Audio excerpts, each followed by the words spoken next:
The sun was slowly sinking behind the wide Arizona desert, painting the sky in deep shades of orange and red. The dry wind carried fine dust across the empty highway, where a young doctor named Daniel Carter was driving an old Jeep. He had been working for months as a volunteer, helping people in the most remote corners of the land. The government clinics were far away, so Daniel had chosen to travel himself, carrying medicines, supplies, and hope for those who rarely saw a doctor. He was tired after a long day at a small health camp near the reservation, but he felt peace in knowing he had helped children, elders, and families who needed care. Daniel was not from this land. He had grown up in a busy city with tall buildings and crowded streets, but he always felt a calling toward places where few people dared to go. The quiet desert and the strong spirit of the people here gave him strength. He had learned to listen more, speak less, and treat every patient with respect, whether it was a feverish child or an elder with stories older than the country itself. That evening, as he drove back to his small rented cabin, he hummed softly to himself, his thoughts drifting between exhaustion and gratitude. Then, without warning, he saw something that made his heart jump. Just ahead, off the side of the narrow road, a cloud of dust rose into the air. As he pressed harder on the gas pedal, he saw a pickup truck lying on its side near a dry riverbed. The glass of the windshield was broken and smoke was rising faintly from under the hood. The sight sent a wave of alarm through him. Daniel's instincts as a doctor and as a human being pushed him into action. He quickly stopped the Jeep, grabbed his medical bag, and ran toward the wreck. As he approached, he saw a man trapped inside the vehicle. His body was pinned by the steering wheel and blood ran from a cut on his forehead. His breathing was shallow, but he was alive. Daniel shouted to him, "Hold on! I'm here to help." The man's eyes fluttered open for a moment. They were dark, strong eyes filled with both pain and pride. Though he was weak, he managed to whisper a single word. "Help." The smell of gasoline filled the air, and Daniel knew the truck could catch fire at any moment. The heat of the desert mixed with the smoke made it difficult to breathe, but he refused to give up. He ran back to his Jeep, grabbed a crowbar and some ropes, and returned to the truck. His heart was beating fast, not out of fear for himself, but from the urgency of saving the stranger's life. He pulled at the bent door again and again, his hands bleeding from sharp edges until finally it gave way with a loud screech. The man groaned in pain as Daniel carefully slid him out of the wreck. Laying the man on the dry earth, Daniel quickly checked his pulse, breathing, and wounds. His chest rose unevenly, showing signs of injury, but he was alive. Daniel tore strips from his own shirt to stop the bleeding from the head wound. He used his medical bag to stabilize the man as best as he could, whispering calmly, "Stay with me. You're going to be all right." The man's breaths were shallow, but Daniel's steady hands and calm voice gave him strength. In the distance, the fading sunlight stretched long shadows over them, as though time itself was watching the fight for life. But the danger was not over. A spark flickered under the broken truck, and Daniel knew the leaking fuel could ignite. He had to move the man farther away. With all his strength, he lifted him onto his shoulders. Though his body ached, he walked step by step away from the vehicle. Just as they reached a safe distance, the truck suddenly burst into flames, the fire roaring high into the desert night. Daniel shielded the man with his own body, feeling the heat of the explosion, but thankful they had escaped in time. Breathing heavily, Daniel laid the man down gently on the sand. The desert had grown colder now that the sun had set, and silence fell except for the crackling of fire behind them. Daniel opened his bag again and worked quickly, cleaning the wounds, checking for broken bones, and keeping the man awake. "What's your name?" Daniel asked softly, hoping to keep him conscious. The man whispered, "Nakai," before his voice trailed off again. Daniel nodded. "All right, Nakai, I'll get you through this. You're not alone." An hour later, with Daniel's care, Nakai's condition became stable enough to move. Luckily, a passing car noticed the fire and stopped. Together, they carried Nakai to Daniel's Jeep. Daniel drove carefully toward the nearest tribal clinic, where he had friends among the local nurses. The journey felt endless, the Jeep bouncing over rough roads, but Daniel kept glancing at Nakai to make sure he was still breathing. Each time Nakai's eyes opened, Daniel offered a reassuring smile. "You're safe now. We'll get you there." At last, the small clinic's lights appeared in the distance. Daniel pulled up quickly, shouting for help. Nurses rushed out, recognizing Nakai as a respected elder of their people. They looked at Daniel with gratitude and surprise, seeing the sweat, dust, and blood on his clothes from the rescue. Together they carried Nakai inside, where Daniel continued to assist with treatment, his hands never leaving the work until Nakai was stable on the bed. By midnight, Nakai was sleeping peacefully, his breathing steady. The nurses whispered among themselves about how Daniel had risked his life. One of them said, "You saved more than a man tonight. You saved a part of our community." Daniel felt humbled, brushing it aside, saying quietly, "Anyone would have done the same." But deep inside, he knew fate had placed him on that road at that exact moment for a reason. Outside the clinic, the desert was silent again, the stars shining brighter than ever. Daniel looked up at the endless sky, his body exhausted but his heart strangely full.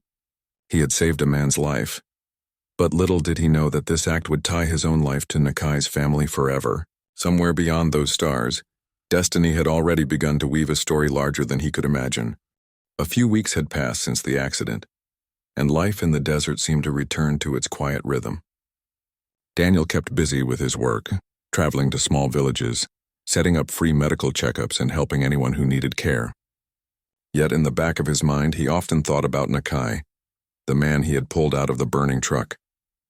He wondered how he was healing, whether the injuries had left lasting pain, and whether he had the strength to return to his family and daily life. Sometimes, during the long, silent drives across endless stretches of sand and stone, Daniel remembered the look in Nakai's eyes that night, the strength of a man unwilling to let go, even in the face of death. One afternoon, while Daniel was finishing with patients at a small clinic, a young boy came to him, carrying a note written in careful handwriting. The boy said, "This is for you. My grandfather asked me to bring it." Daniel opened it and recognized the name at the bottom, Nakai.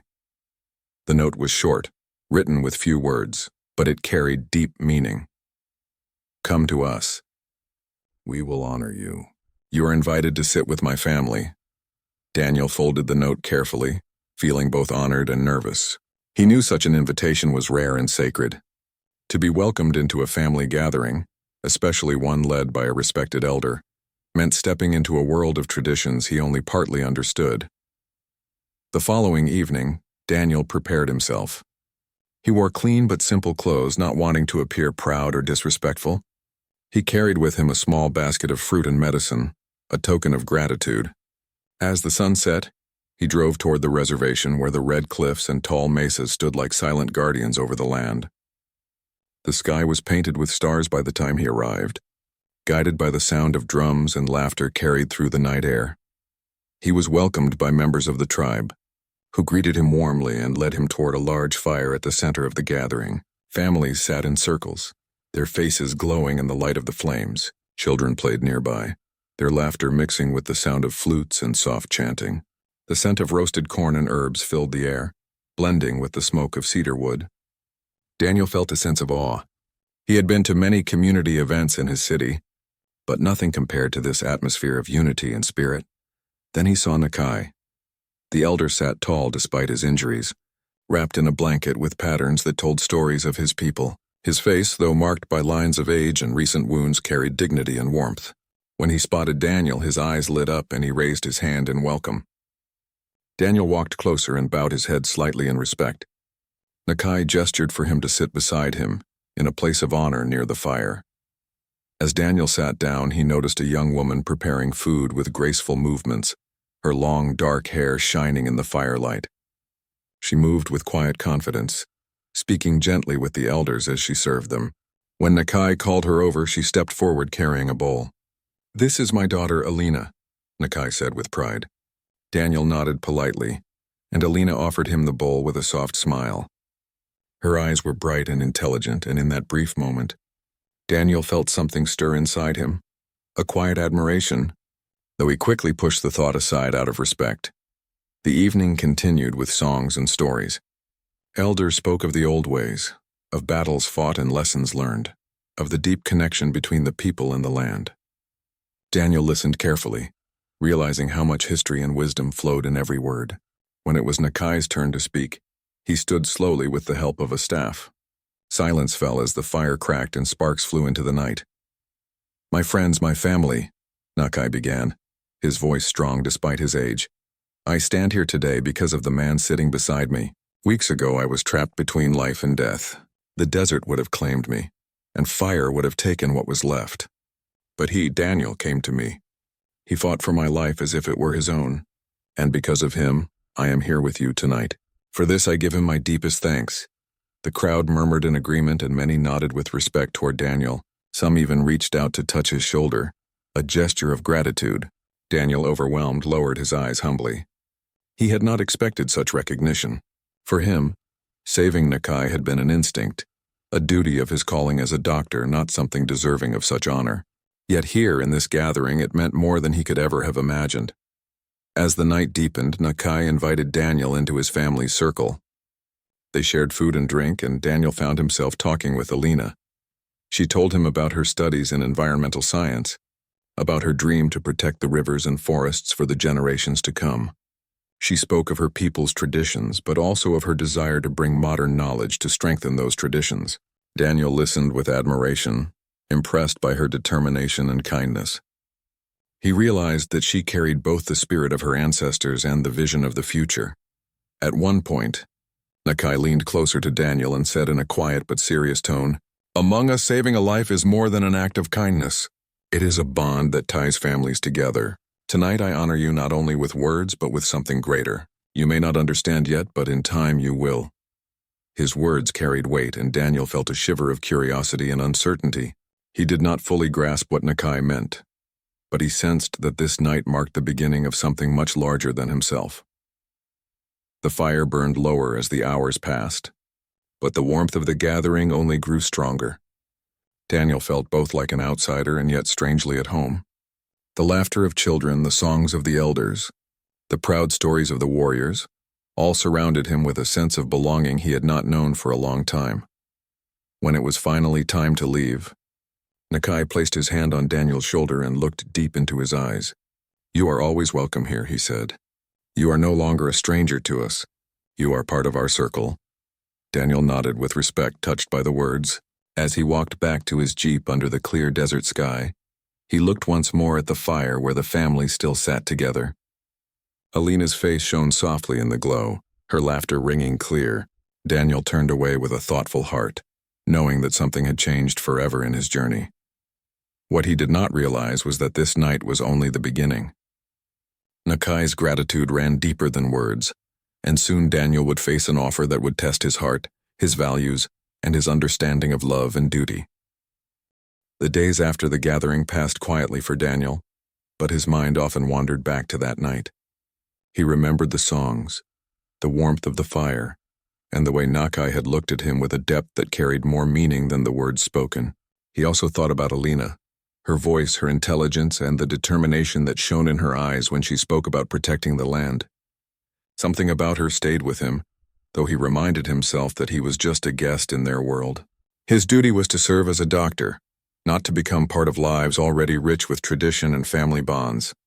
Yet deep inside, he sensed that something was unfolding beyond his control.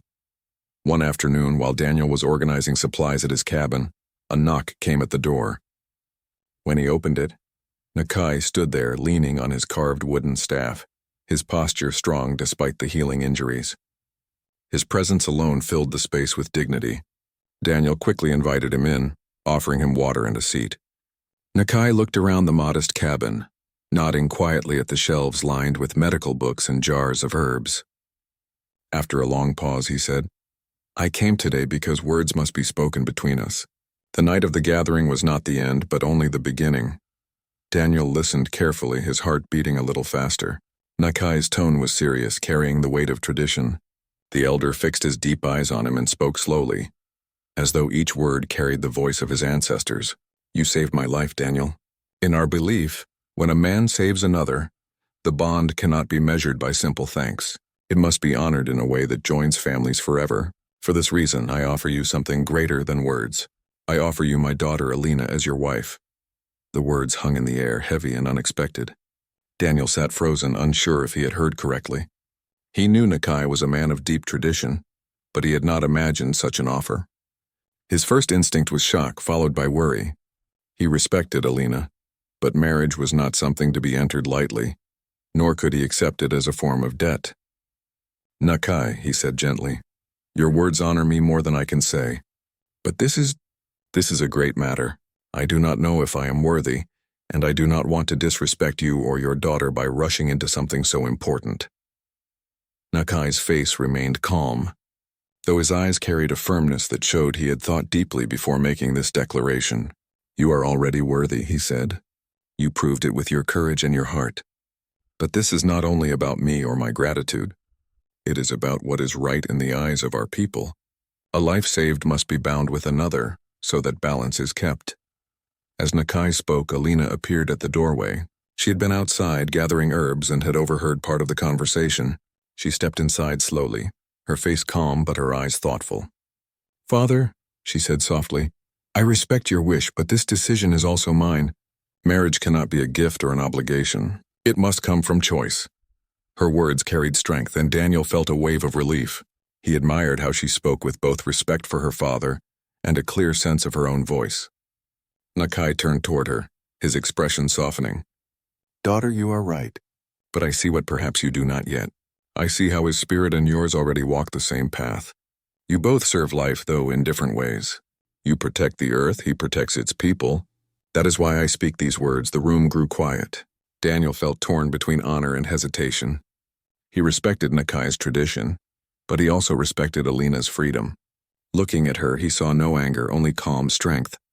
"Alina," he said carefully, "your father's offer is the highest honor I have ever received. But I would never want to be part of your life unless it was your choice. I cannot accept or refuse without knowing what you want." Alina met his eyes and smiled gently.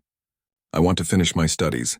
I want to help my people in my own way. Marriage is something I see in my future, but not yet, still." She hesitated, then continued, "I do not deny that I see something in you, Daniel. You are not like others who come and leave. You respect what you find here. That matters to me." Nakai listened in silence, then finally nodded. "Then let it be so. I will not press. My words were not a command, but a path opened before you both. Walk it if you choose, or leave it if you must. But know this, our lives are already joined. Whether through marriage or friendship, you are part of us now." The tension in the room eased. Daniel felt a deep breath escape him, as though he had been holding it since Nakai first spoke. He understood now that the elder's offer was not a demand, but an expression of the highest gratitude and respect. Still, the weight of it lingered in his heart. After Nakai left, Daniel and Alina sat together outside, watching the desert sky turn golden with sunset. For a long time, they did not speak. Finally, Alina said, "My father is a man of tradition, but he also trusts destiny. He believes people are brought together for reasons greater than we can see. Do you believe that?" Daniel thought carefully before answering. "I believe that sometimes life puts us in places we don't expect, and we meet people who change everything. Maybe that is destiny, or maybe it's just the way life works. But yes, I think saving your father's life was no accident. It was meant to happen." Alina nodded, her gaze fixed on the horizon. "Then maybe what comes next is also meant to happen. But let us not rush it. Let us see what time shows." In the following days, Daniel and Alina began to spend more time together, though not under pressure. They worked on a project with the community to restore an old spring that had dried out. Together, they carried stones, cleared pathways, and planted native plants to bring life back to the water. Side by side, they laughed, shared stories, and learned more about each other. Their bond grew naturally, not from duty, but from shared purpose. Nakai often watched from a distance, a quiet smile on his face. He had planted the seed with his bold words, but he allowed it to grow in its own time. To him, the bond already existed, whether or not it became marriage. For Daniel, the offer had changed everything. He no longer saw himself as just a visitor or volunteer. He felt part of something greater, a family, a tradition, and perhaps even a future he had never imagined. Still, in quiet moments, he wondered what choice he would make if the day came when Alina or Nakai asked him again. He knew his heart was already leaning toward something, but he also knew that love, like life, could not be forced. It had to be chosen freely and fully. That night, as he lay in his cabin, listening to the desert winds outside, Daniel realized that the words Nakai had spoken, "You saved my life. Now take my daughter as your wife," were not just a request. They were the beginning of a journey, a test of respect, love, and destiny. And though the road ahead was uncertain, Daniel felt ready to walk it wherever it might lead. The days that followed felt different for Daniel. He had been in the desert for months helping people and treating illnesses, but now his heart carried something deeper. The conversation with Nakai had changed the way he looked at everything around him. He no longer felt like just a passing doctor. He felt like his presence here had meaning, as though life had tied his path to the people of the reservation.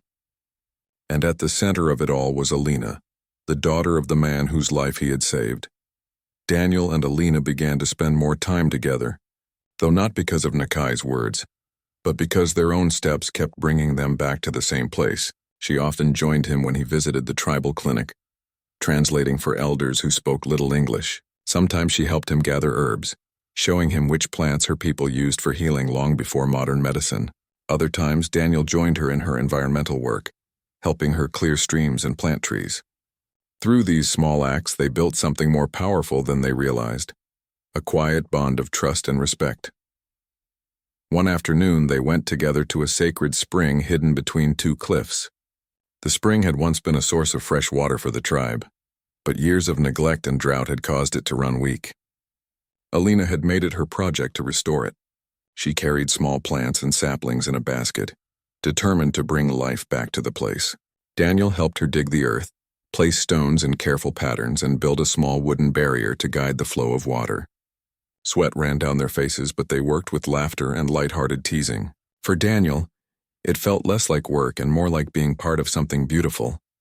When the sun began to set, they sat on the edge of the spring, their feet dangling over the cool water. For a long time, neither spoke. Finally, Alina broke the silence. "My father surprised you that day," she said softly, looking at the rippling surface of the water. "He surprised me too. But he did it because he believes that saving a life is not just about one man. It's about the bond between families. For him, offering me to you was not about debt. It was about honor." Daniel listened carefully. He turned to her and said, "I know. At first I didn't understand. I thought it was too much, too heavy. But the more I think about it, the more I realize he wasn't trying to force us. He was showing the highest respect he could. Still, I don't want to accept anything unless it's your choice. It has to be your decision, not just his." Alina smiled gently. "I am glad you see it that way. My father lives in tradition and I respect that.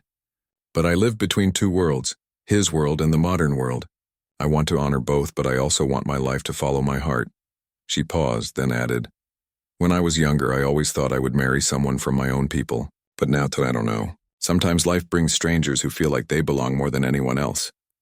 Her words lingered in Daniel's mind. He wanted to say more, to confess the feelings quietly growing in his chest, but he held back. He feared speaking too soon would break the fragile balance they had built. Instead, he simply nodded and said, "Whatever happens, I want you to know I'll always respect you. Whether we walk together or on separate paths, I will never forget what your family has given me."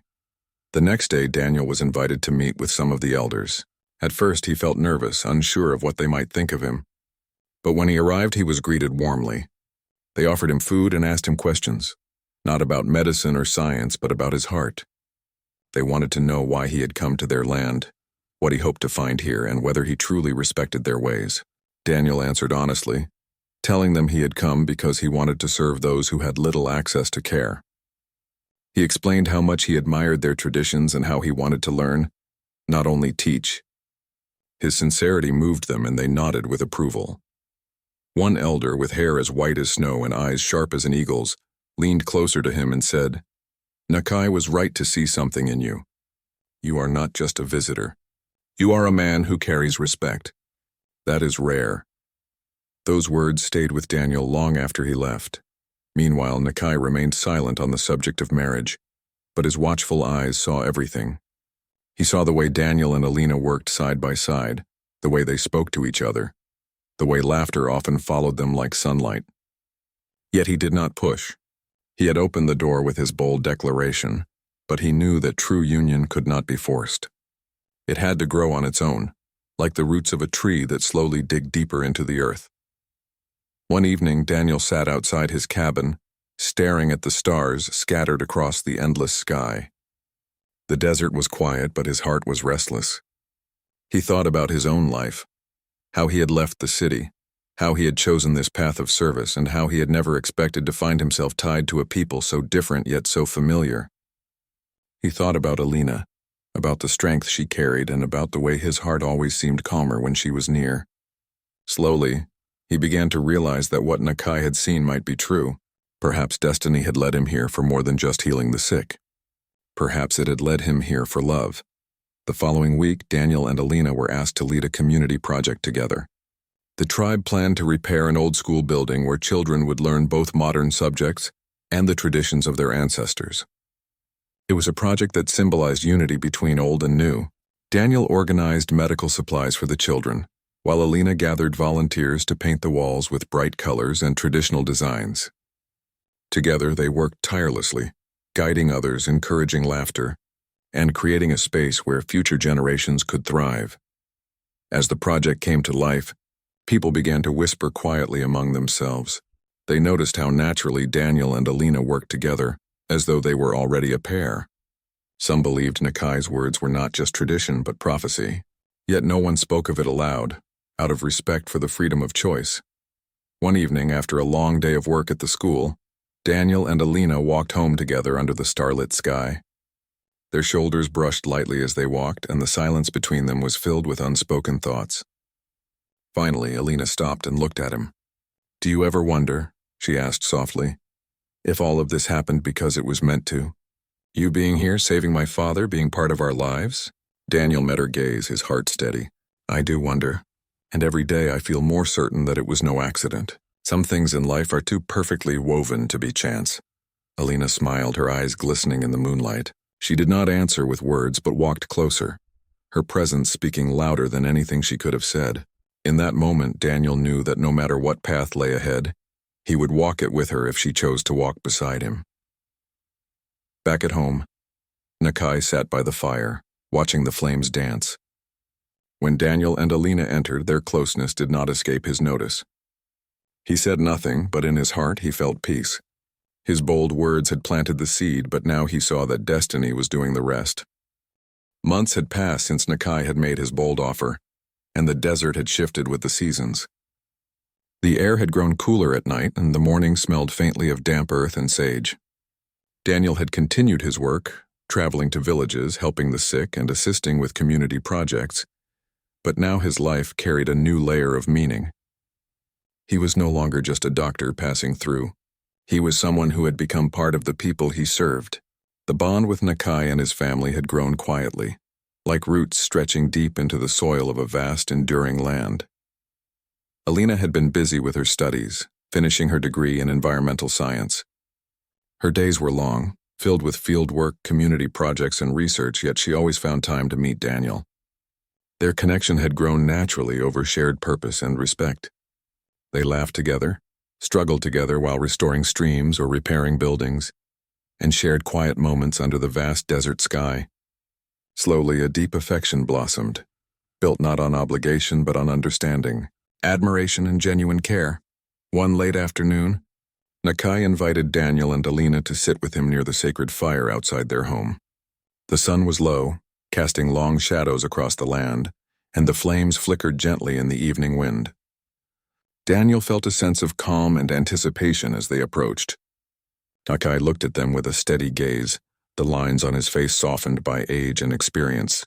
"It is time to speak," he said quietly. "Time for hearts to decide."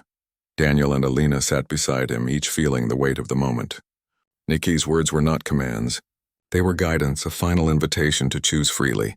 Nakai continued, "I offered you, Daniel, my daughter, because a life saved must be honored.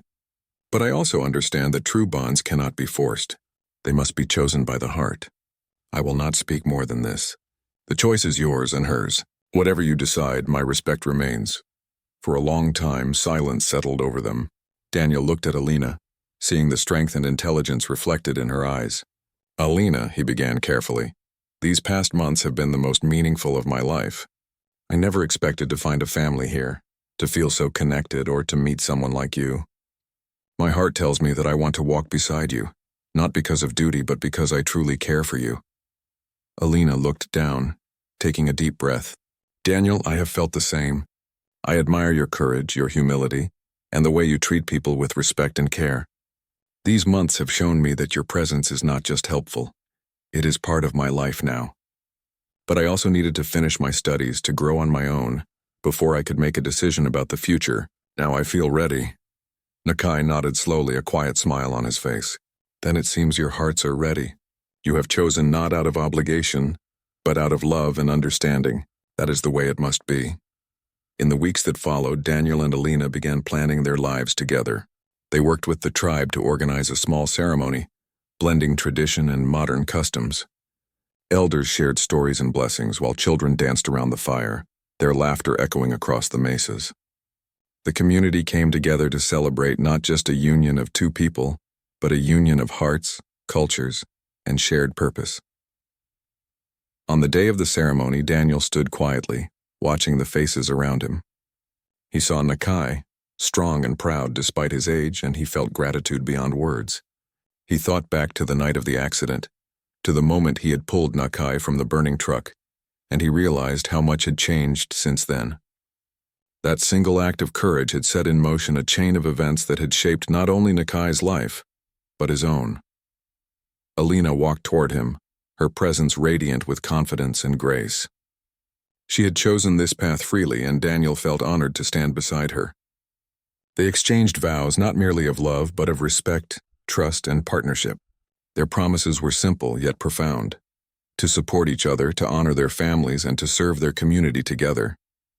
The elders smiled, seeing that the bond was genuine, chosen, and blessed. After the ceremony, the couple worked side by side on community projects, continuing the efforts that had brought them closer. They repaired the school, restored the sacred spring, and organized health camps for children and elders. Their lives were busy yet filled with purpose. Daniel and Alina had learned that love was not just about emotion, but about shared effort, mutual respect, and commitment to something larger than themselves.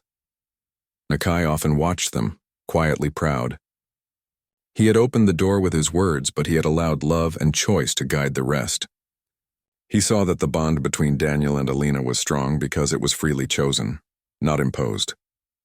The elder's heart was at peace, knowing that his family's future was in capable and loving hands. One evening, Daniel and Alina sat together on a hill overlooking the desert. The sky was filled with stars, the same endless sky that had watched over the night of the accident months ago. Daniel took her hand and said softly, "I never expected to find all of this: family, love, purpose. Yet here we are." Alina squeezed his hand gently. "It was never just fate," she said. "It was courage, respect, and care that brought us here. Your act of saving my father's life changed everything, but it was our choices that made it real. We walked this path together, and that is what matters." Daniel nodded, feeling the truth of her words. He realized that life often presented moments that seemed small, but could ripple outward to change everything. Saving Nakai had been one moment, but it had led to a life full of connection, love, and purpose. Together, he and Alina had chosen to honor that life, not just through gratitude, but through shared existence. Their story spread quietly through the community. People spoke of the young doctor who saved an elder's life and became part of the tribe, not as an outsider, but as someone who walked with respect and humility. They spoke of Alina, the daughter who honored tradition while making her own choices, and they spoke of Nakai, the wise elder whose understanding of life and generosity of spirit had created a union built on freedom, trust, and love. Years later, Daniel and Alina continued to serve the people and the land. They raised children who learned both the traditions of their ancestors and the values of compassion and service. Their home was filled with laughter, learning, and the quiet strength of a family bound not by obligation but by choice. And throughout it all, Nakai remained a guiding presence, his wisdom and gratitude a constant reminder that the simplest acts of courage and kindness could change the course of many lives. The story of Daniel and Alina became a lesson passed down quietly among the tribe. That life's greatest gifts often come in unexpected ways, and that love and respect, freely chosen, are the bonds that endure beyond time. Daniel remembered every moment: the accident, the fire, Nakai's words, and the long walks with Alina, and understood that the path of life is shaped not only by the actions we take, but by the choices we make from the heart. And so, the young doctor who once traveled alone across the desert found a home, A family and a life filled with purpose standing side by side with the woman he loved, under the endless sky of the Arizona desert, forever grateful for the chance to save a life, and to be part of something far greater than himself.